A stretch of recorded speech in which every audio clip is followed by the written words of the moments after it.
From Red Zone Weather in Bruton, Alabama, with meteorologist Spinks Megginson. A severe weather update starts right now. Tracking Tropical Depression 2 in the northeastern Gulf of Mexico, TD2 on its way to becoming Tropical Storm Bertha in the hours ahead. Hope you're having a great Sunday evening. This is Tropical Depression 2. It's still a rather disorganized system, but you can see this counterclockwise circulation and the center of circulation right in through here, about 160 miles to the south of Apalachicola, Florida. TD2 is expected to strengthen somewhat over the next few days as it generally makes a westerly turn, likely making landfall as we get into Wednesday in parts of eastern Louisiana before continuing to the west into parts of Texas. We're going to talk about the reason why we're expecting this westerly turn, and we're also going to look at the specifics in terms of what we've got. We've got a tropical storm watch up for our northwest Florida coastal communities. More about that in just a moment. First, let's go into the storm and look at where it is right now. We're beginning to lose daylight, obviously, but the center of Bertha right in through here, that's about 160 miles to the south of Apalachicola, Florida, St. George Island, Indian Pass, Port St. Joe here. And so the center of the storm south of there, it's going to move towards southeastern Louisiana, likely making landfall on Wednesday, probably in the morning hours as a tropical storm somewhere here in the vicinity of New Orleans and areas near Houma and Plaquemines Parish there before continuing to move to the west. And so there's a chance this thing may have two landfalls, one in eastern Louisiana before coming out over the Gulf again and then moving into Texas later this week. Now, the good news is we're not expecting Bertha to ramp up to be a hurricane at this point before landfall. And so probably going to be a tropical storm passing south of our area as we get into Tuesday and Wednesday. And I do think there could be some local impacts, specifically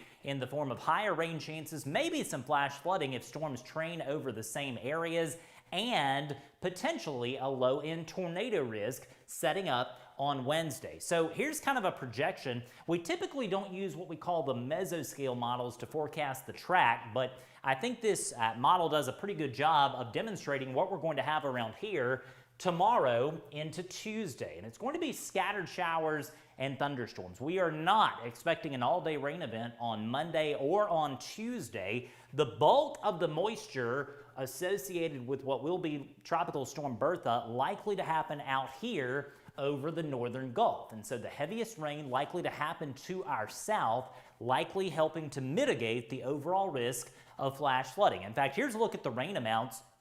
Greater rain amounts going to happen south of Interstate 10, 1 to 2 inches of rain being possible. For those of you that have been around for a while, you know that in these tropical setups, sometimes we can see 10 to 15 inches of rain. This is not that. It's going to be a deal where we have 1 to 2 inches of rain in places like Fairhope, Gulf Shores, Summerdale, Robertsdale, Foley, Pensacola, back over to Destin, Niceville, Navarre. Greater rain amounts closer to the coast. And specifically, if you're down around Panama City, Tyndall Air Force Base, Mexico Beach, Port St. Joe, we're talking 3, 4, maybe even 5 inches of rain. Heavier rain down in parts of the Florida Panhandle. But clearly, it's going to be a deal where most of the rain happens offshore. If this big blob of orange and yellow, which represents 10 to 15 inches of rain, were about 200 miles to the north, obviously we would have a major problem. But this is going to be a deal where the bulk of the rain happens offshore. And so that is a good thing. It's going to help to limit the overall flooding potential. We do have a low-end risk of flash flooding due to pop-up thunderstorms across coastal areas as we get into Monday. Now, let's talk about the tropical storm watch. And I do expect changes potentially overnight or tomorrow morning, but this is what we've got so far. This is a tropical storm watch, meaning tropical storm conditions may become possible in the next 36 to 48 hours from the Alabama-Florida line right there at Perdido Key at the Floribama, all the way back over to basically St. Mark's in Florida. So let's talk about who's involved in that. Tropical storm watch in effect for coastal communities in Escambia, Santa Rosa, and Okaloosa counties. That would be places like Niceville, Hurlburt Field, also areas near Eglin Air Force Base, Destin, back over to Mary Esther, Navarre. You've got areas near Garson Point, Tiger Point, Midway, Florida, Pensacola Beach. All of the Pensacola Metro under a tropical storm watch, all the way up to basically Cantonment and Gonzales, over to Perdido Key, NAS Pensacola that is, and Warrington along with Myrtle Grove in the tropical storm watch. That simply means could have tropical storm conditions over the next 48 hours. Down in the Florida Panhandle, here's Walton County. You've got Freeport, Santa Rosa Beach, Miramar Beach, Seaside, Bay County, Panama City, basically all of the Panama City Metro involved in the tropical storm watch. Lynn Haven, Tyndall, Parker, Callaway, also Mexico Beach in Gulf County, Port St. Joe, areas near the Cape San Blas, Indian Pass, also areas near St. Vincent, back over to Apalachicola there in Franklin County, along with East Point and St. George Island in the tropical storm watch. Again, probably going to be upgraded to a tropical storm warning, at least part of that will, and I wouldn't be shocked if we see the Alabama coast, Mississippi coast, and eastern Louisiana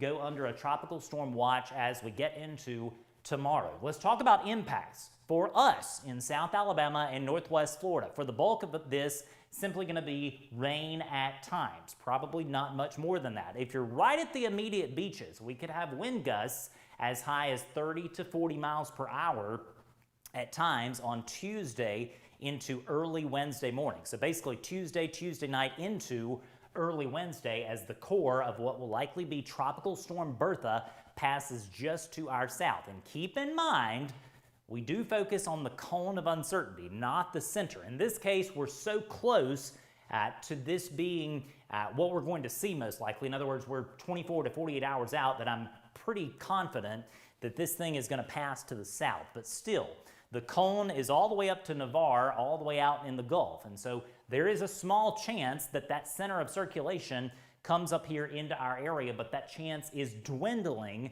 by the hour. And so I think the better probability is going to have this thing coming in just like this into areas near New Orleans and areas out here near Houma and Plaquemines Parish, along with Grand Isle, Louisiana, as we get into Wednesday morning. Probably going to be about a 50 to 60 mile per hour tropical storm at landfall. If it takes more of a southerly route and misses Louisiana and comes over here into Texas, it could be a stronger storm, maybe even a hurricane. But right now, it looks like it's going to be a tropical storm coming into Louisiana on Tuesday night into Wednesday. So locally in South Alabama and Northwest Florida, here's your next 7 days. We've upped those rain chances just a bit. We'll call it a 60% chance of showers and thunderstorms on Tuesday and Wednesday. And I think that the bulk of the rain probably going to happen closer to the Alabama and Northwest Florida beaches. Rain chances go down as we get into the latter part of the week and potentially up a bit as we get into the upcoming weekend. Now keep in mind, none of the next 7 days are going to be all-day washouts. And so if you happen to be watching this video and trying to make a decision, should I come on my beach vacation or should I not?